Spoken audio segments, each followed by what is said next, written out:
it does cost the town money for your pensions. Now, the last thing I'm going to get to is the way I was able to figure this out was reading through the minutes. And on one of the minutes, late at night, you passed the resolution to give yourselves a pension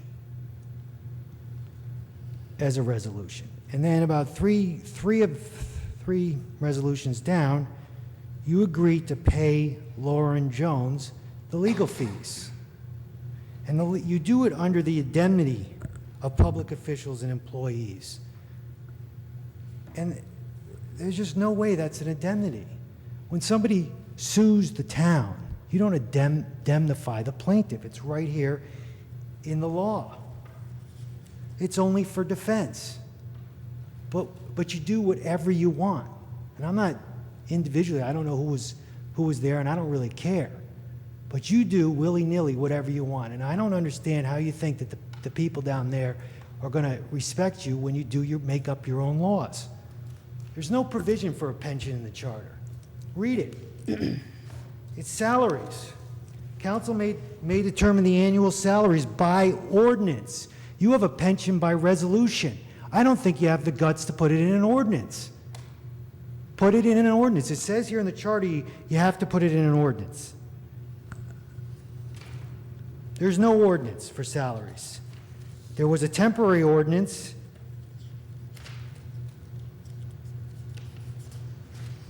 The council president shall receive not more than $600 annually, and the other councilman shall receive not more than $400 annually until such amount is changed by the council in accordance with the provisions of this chapter, which say you have to do it by ordinance. The only ordinance you have in there about pensions is Rhode Island, and I don't see anything about salaries at all. But the Rhode Island pension you have a reference to when you know hell will freeze over before you get a pension from the Rhode Island Municipal Employees Union for a town council. So it's disingenuous to say that's my opinion, because if you want to argue it factually, then we can argue it. But the fact of the matter is, you're giving yourself pensions through resolutions. And so I find that offensive. I don't care how much you pay yourselves. I don't think you get paid enough. I think you all do a hell of a lot of work for very little money. Most people think you're crazy for doing it.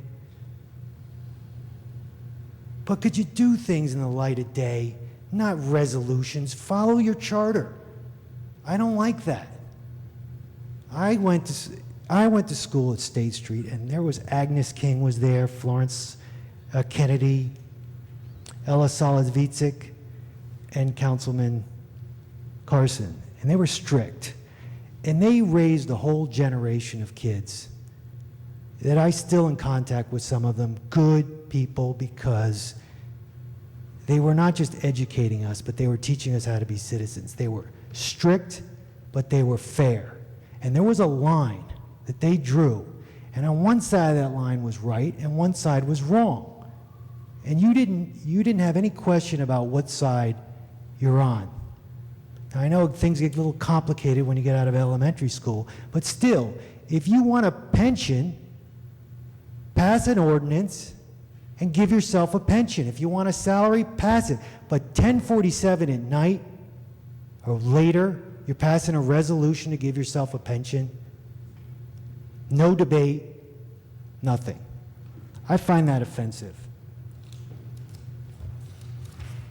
And that's all all the documents for the municipal court, this matter with the pensions, and also I have another one on this personal property tax, which I'm going to come back and talk about the personal property tax in Westerly. That's also not being done legally. If you want to have a law, you got to follow the law, not the way you want to do it, but the way the law says. But those are all on my website, lombardolegal.com, resources, and you'll find them all under all the documents pertaining to these, and you can follow them. But I would like to hear, and I can sit down, how you just vote yourself a pension.